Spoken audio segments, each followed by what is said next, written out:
Hello, welcome to season 2, episode 18 of the Thursday Show. I am your host, Paul Miles. We have been doing a series through the book of Genesis. In the last episode, we discussed the end of Genesis chapter 8 and the global warming hype. In this episode, we will be discussing the Noahic Covenant as found in Genesis 9 1 through 17, as well as the biblical foundation for civil government.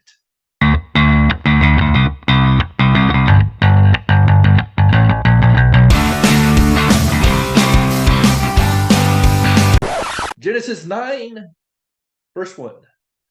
Then God blessed Noah and his sons and said to them, "Be fruitful and multiply and fill the earth. Every beast of the earth and every bird of the sky and all that moves on the earth and all the fish of the sea will fear you and be terrified of you. They are given into your hand. Every moving thing that lives will be food for you.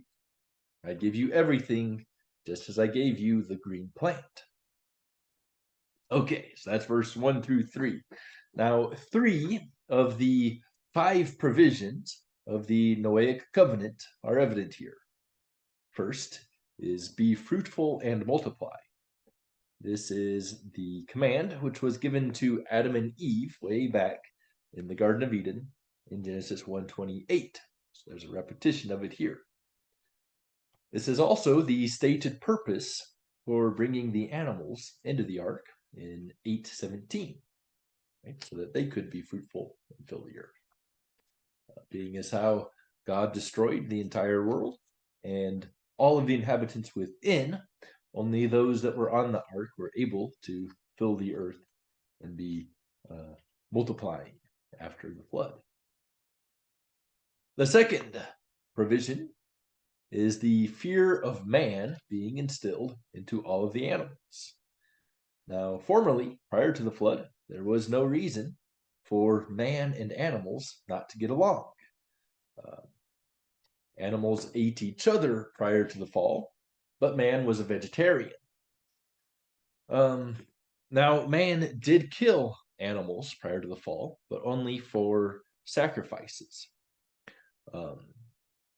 These are sacrifices that were used to restore man's fellowship with God. We saw in the case of Cain and Abel that Cain tried to offer non-blood sacrifices, and this was not something that pleased God. It requires blood to cover sins. Blood of the animals is not able to take away the sin of the world. That's something that only Jesus could do. However, sacrifices were implemented back then in order to restore fellowship. So prior to the fall, animals would eat each other, but there was no reason to fear man, except for the fact that man would offer this small class of clean animals for restoring fellowship with God. This is a holy act. So this fear that animals now have of man is partially for the animals' safety. Now that they can be food, they need to be afraid of man and run away. There's also an aspect in which the fear is for man's benefit, as there are some really big and scary animals out there that could really trample a man if it wanted to. Now that animals are afraid of man, they can kind of run away. By the way, here's an interesting thing that men do that animals do not. Humans like to play with fire. Isn't that interesting? You give a man the instruments for making fire, he'll build himself a nice little fire. Especially if it's cold outside, he can sit there and be warmed by the fire. Animals, however, run away from fire. So there seems to be ingrained within humans a particular bravery of being able to manipulate the elements and stuff, something that the animals don't have. Now, the fear of fire is not really the fear of man, but I happen to love fire, and I think it's interesting that we are not afraid of fire while animals are. Of course, granted, you get a big enough of a fire, I might be afraid of it. But, third provision of the Noahic Covenant, which is laid out in the first 3 verses of chapter 9, is that animals and plants are both food now. Previously, man was a vegetarian. He could only eat the plants. And as mentioned earlier, animals were domesticated for sacrifices, but also for clothing, right? Shearing wool, making clothes out of that.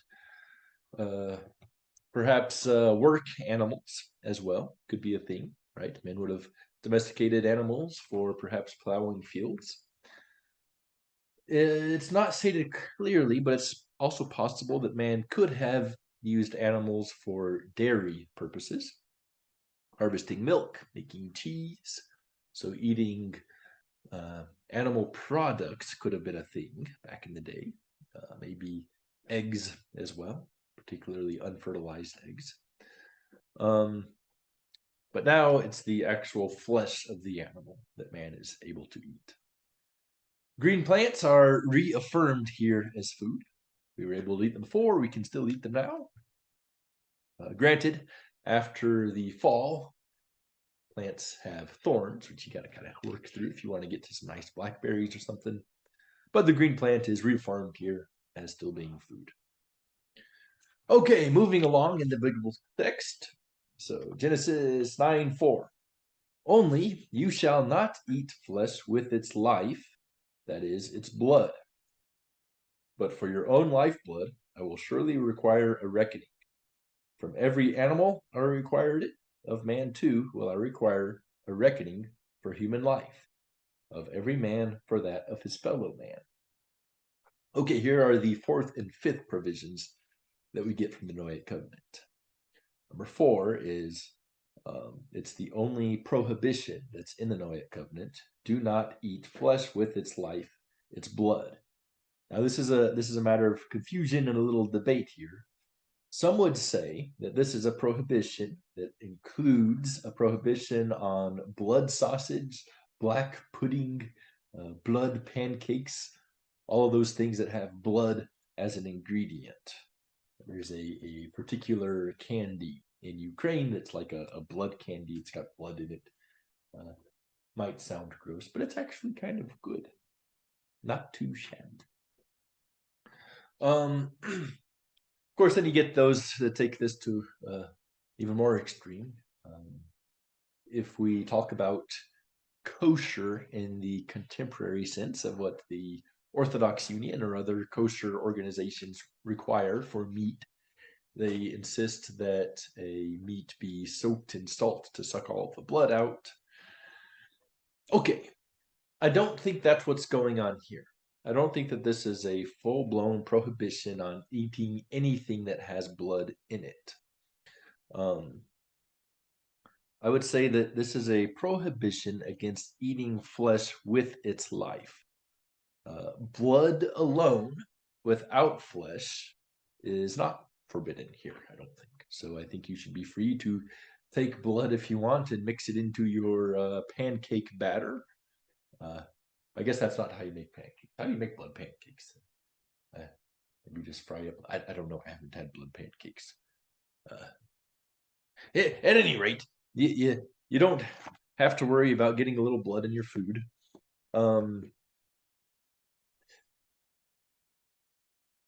Also, so just blood as an ingredient, I don't think is forbidden. Blood with dead flesh, I don't think is forbidden. I understand that's how blood sausage would be made. You take your meat from a dead animal, you grind it up, you add blood, mix it all up, and then boom, you got a blood sausage. I don't think that's necessarily forbidden either. It seems to me, and I could be wrong here, but it seems that what the prohibition is against taking a live animal that is still alive and still has his blood, his life blood pumping through him as he is alive, taking that and taking a bite out of him, out of his flesh, and eating the flesh and the blood together of a living animal. That, I think, is what's being forbidden here. And to my knowledge, I could be off here, but as far as I know, people aren't really doing that much today. Of course, as a missionary, read a lot of weird things. I'm not familiar with anyone doing that. I guess one exception might be I've heard of an eel that was prepared in this manner. Of course, out in the missions field, you hear all sorts of weird stuff about food, right? So maybe this is complete baloney. I don't know. I've heard of an eel that they had in a tank at a sushi restaurant. They took the eel out, they cut off a piece of the eel, laid it aside, put the eel back in the tank, and the piece of eel meat that was cut off was still twitching even, and they took that and they served it to be eaten raw. Okay, that I think might be that might be against what is being spoken of here. I would imagine that there is still lifeblood in that eel part that's going along. So that would be, I think, within the realms of being what is prohibited here. Also, it's just kind of cruel, cutting off pieces of eel while they're swimming around. Yeah. Okay, so the fifth provision of the Noahic Covenant is capital punishment. So it says in verse 5, but for your own lifeblood, I will surely require a reckoning. From every animal, I require it. Of man, too, will I require a reckoning for human life. Of every man, for that of his fellow man. Now, it's interesting that God just talked about the life of animals in their blood with the fourth provision, prohibiting eating flesh with the lifeblood in it.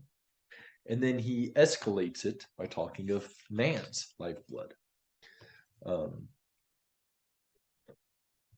Man may kill and eat an animal, but an animal may not kill a man. If an animal kills a man, that animal dies. If a man murders a man, that man dies. Okay. So the fact that man can kill animal, but animal may not kill man, this is another occurrence of a recurring theme here of man's superiority over the animals. Now, after the situation that we saw in the dispensation of conscience, there man had the knowledge of good and evil, and that was his guide for the dispensation after the fall. It ended badly. It ended with men killing each other, global wickedness and debauchery. So we see the value of retribution for man's life because of what we had prior to the situation of capital punishment being implemented. Okay, now God gives the reason for capital punishment in Genesis 9:6. Whoever sheds the blood of man, by blood shall his blood be shed. For God made man in his own image. Only mankind bears the image of God, not the animal world. So the justification for capital punishment is that God's image needs to be protected. Okay? Since we bear God's image, killing one of us is like it is a strike against God himself, right? Not because we are God, but because attacking man is attacking the image of God. It's also interesting that this shows that God's image is still intact in man after the fall. There are a lot of theological discussions to be had about the image and likeness of man. It seems that there are some people that say that after the fall, our image, the image of God in man, is gone. I would say that's not the case. We see that we still have the image of God in man. Then some would say that it's been marred or that the likeness is gone. The likeness is marred. That's a discussion for another day. Now, the repetition of blood in verse 6 is interesting here. God puts a very heavy emphasis on the connection between blood and life. We saw that with the prohibition of eating flesh with its lifeblood. Now we see it here with the shedding of whoever sheds the blood of man, by his blood shall be shed. Within the sacrificial system, blood is always a requirement for the covering of sin. and ultimately the removal of sin. The removal of sin is only possible because of the blood of Christ. Now, there are some theologians who have tried to diminish the role of Christ's blood in the transaction, saying that Jesus's blood had nothing to do with the actual payment of sin, that it was only his death. I would disagree. I think it's very clear throughout scriptures that it is indeed the blood that is very linked to life, and it was very much necessary for the blood of Jesus to be shed in order to take away the sin of the world. Okay, so notice that man here is now accountable to each other. This is the basis, the biblical basis for human government. Previously, God had the knowledge of good and evil, the conscience, after eating from the tree of knowledge of good and evil. But whenever man just follows his conscience, it goes very badly. We see that in the dispensation of conscience after the fall, leading up to the flood. We'll see this again in the book of Judges as we go forward, right? Today, when Israel didn't have a king, right? So they didn't have their government functioning in the way that it eventually would come to be functioning. And instead, everyone did what was right in his own eyes. And that just spirals out of control very quickly. So we see here that God has instituted civil government. Government is a divine institution. It's something that God has given to man for the benefit of all men, believer and unbeliever alike. Now, within this passage, the only thing that we see that God obligates the human government to do here is to protect man's life. It doesn't give a whole lot of guidance as to how governments are to be formed. You can't draw out three branches of government here. I think we can go to some other passages and talk about why three branches of government is a very good idea. Likewise, you can't really draw up here a constitutional republic. We can't see a pure democracy. We can't see election. We can't see monarchy. We can't see an alignment of kings. Now we can defend or criticize such ideas of how to run a government from elsewhere in Scripture. But at this first foundation of human government, the big thing that God is putting out here is that man is accountable to other men for the shedding of human blood. Now, with time, we have several generations now of human governments. And we've had constitutions come up and go down, and I'm of the opinion that the best form of government that we've tried out, well, I'll give a special notice to the Mosaic Law and the government of Israel. However, that's not something that can be replicated because Israel is God's select nation. He has elected them with purpose. He's made special deals with them. So for those of us nations that God has not made a special covenant with, I think the American Constitution is the best that man has come up with so far. It is a system of government that sort of begins with some biblical monotheistic ideas of ontology that we structure our government on. But we really can't go to this Noahic Covenant and draw up all of the amendments of the Constitution. By the way, the Constitution, the American Constitution, was far from perfect when it was first written. We had a very serious amendment that needed to be made to make slavery outlawed. That's a topic for another day. Now, personally, I tend to have some libertarian leanings, but I think that there is an area where the Libertarian Party has gone completely haywire. It is entirely out of touch with what I think the Bible says that a government needs to have as a bare minimum. And indeed, the libertarian is in conflict with its own ideology on this point. And this is the question of abortion. From this passage, that whoever sheds the blood of man, by man shall his blood shall be shed, for God made man in his own image. This is a very firm case that the government must be opposed to abortion. Abortion must be illegal according to the government, and the government must enforce the law against abortion because it falls on government or man, his accountability, right? Man watching over other man, that's your basis of government. Since man must ensure that other men are not killing other men, and since abortion is man killing other men, other image bearers, they're image bearers of God, it falls upon us to stop abortion. That is the end of the discussion. There is no counter argument here. So let's move on to verse 7. And as for you, be fruitful and multiply, increase abundantly in the earth and multiply in it. All right. So here we have a repetition of the command to be fruitful and multiply.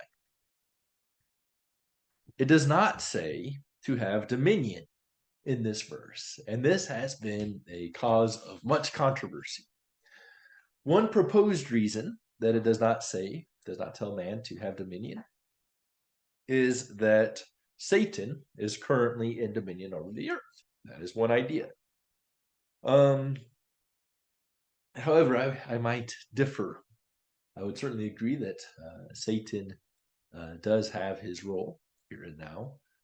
However, it probably wasn't the flood, but the fall that put Satan in his position as king of the world here, right?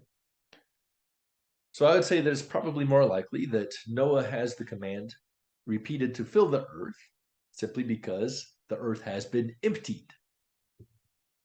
So the repetition to have dominion over the earth is not necessary because nothing happened to cause man to lose his dominion over the earth. Now, the nature of the relationship between man and nature may have changed during the flood. The earth, the ground, has been cursed a second time. And now we have animals with the fear of man inside. But still, man still has dominion today as he did prior to the flood. So for this reason, I would say it probably wasn't necessary to repeat the dominion mandate. And if you disagree with me, then okay. Genesis 9, verse 8. Again, God spoke to Noah and to his sons with him, saying, As for me, I establish my covenant with you and with your descendants after you, and with every living creature that is with you, the birds, the livestock, and every beast of the earth with you, of all that comes out of the ark, every beast of the earth. I establish my covenant with you. Never again shall all flesh be cut off by the waters of the flood. Never again shall there be a flood to destroy the earth. Notice, God says never again twice in verse 11 there. The only way to interpret this is that there will not be another occurrence of that which just happened. Since there was just a global flood, there will never be another global flood. Local floods are still possible, but that wasn't a local flood, it was a global flood. Now, I had a friend who appealed to a particular flightless bird in South America as evidence for a local flood. His idea was that the flightless bird was in South America before, during, and after the local flood. So this particular bird survived. The problem is that all flightless birds that were not on the ark died, right? So the bird managed to get down there somehow since the flood. Perhaps he adapted the non-flying conditions somewhere along the way. Why do I bring this up? How am I just coming up with this idea that non-flightless birds all died during the flood? Well, let's take a look. With whom is God cutting the covenant? It's not just with man, okay? But it is with every living creature that is with you, the birds, the livestock, and every beast of the earth with you, right? All that comes out of the earth, every beast of the earth.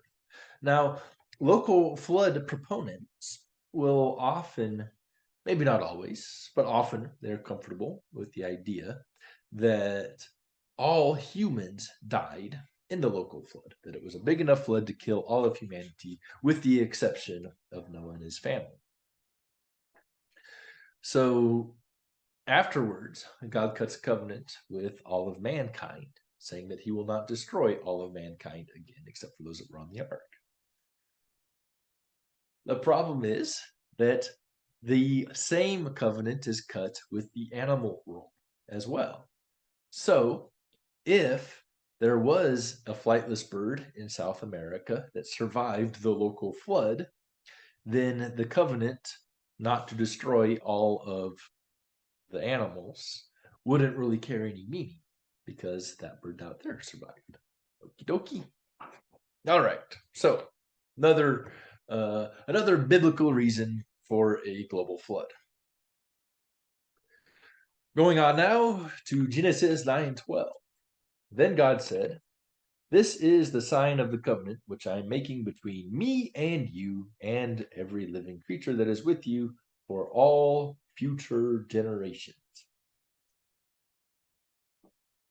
I have set my rainbow in the cloud, and it shall be a sign of a covenant between me and the earth. When I bring a cloud over the earth, the rainbow will be seen in the cloud. Then I will remember my covenant, which is between me and you and every living creature of all flesh. And the waters will never again become a flood to destroy all flesh." Notice how it says all flesh, not just all flesh except for the flightless bird in South America. No. He took out everything. The rainbow will appear in the cloud, and I will see it and remember the everlasting covenant between God and every living creature of all flesh that is on the earth. Now, some have tried to say that the Bible says that this was the first rainbow ever. No, it doesn't say that. This is the first mention of a rainbow, but that doesn't necessarily mean that it's the first rainbow ever. There is a continuity of the natural laws of physics from before the flood to after the flood. Okay. Now, there are certain miracles that occur, right? But, for example, when the waters recede, it is through natural circumstances that they come through and cut up everything, right? Noah sticks his head out the window. He sends out the bird to use natural observation to figure out what's going on. So there seems to be a continuity between the laws of physics back then and the laws of physics today. So God is taking a rainbow, which has always been a phenomenon, the same light dispersion that takes place to cause a rainbow to appear, as it always has, right? That was going on before the flood. It's going on now. So now God says, okay, look, there's the rainbow. You're familiar with that, what that is. It's this giant, beautiful, colory thing out in the sky. And he assigns a new significance to the old rainbow phenomenon. It's an appropriate phenomenon to use for this symbolism, right? Rainbows frequently occur after we have rain. So whenever there's a rainbow, we can remember, oh, we just had a rain, and then we can think back to the big rain, the big flood, right? And then we can remember the covenant with Noah and that God will never destroy the earth with a flood again. So if you'll recall the Last Supper, right? Bread and wine predate the Last Supper. But at the Last Supper, Jesus puts a new meaning to the old symbol of the old bread and the wine that have always been around. He says, look, whenever you do this, whenever you break bread, do this in remembrance of me. Okay? Remember the new covenant. Okay. So just because we have a God assigning a significance to the rainbow here, just because this is the first mention of a rainbow, does not mean that this was the first rainbow ever. Okie dokie. All right. So the passage for the day finishes in verse 17. So God said to Noah, this is the sign of the covenant that I have established between me and all flesh that is on the earth. Now, notice, again, it is all flesh that is on the earth. Our friends who hold to a local flood might go back to, where are we? Genesis 9:10 and say, see, God cuts the covenant with every living creature that is with you, right? All that comes out of the ark. So the local flood guys might say, well, there was life all over the earth, but God was just speaking specifically with that which came out of the ark, not with that which wasn't out of the ark. Okay, I agree. He was talking to everything that just came out of the ark. But then here in verse 17, he clarifies for us, just in case anyone was wondering, everything that came out of the ark, that is all flesh that is on the earth, because all flesh that was not on the ark died in the flood. Okay, so that is Genesis 9, 1 through 17. It is the Noahic Covenant, which is where we get the basis for human government. This has been the Thursday Show, Season 2, Episode 18. I look forward to seeing you next time. Thank you so much for tuning in.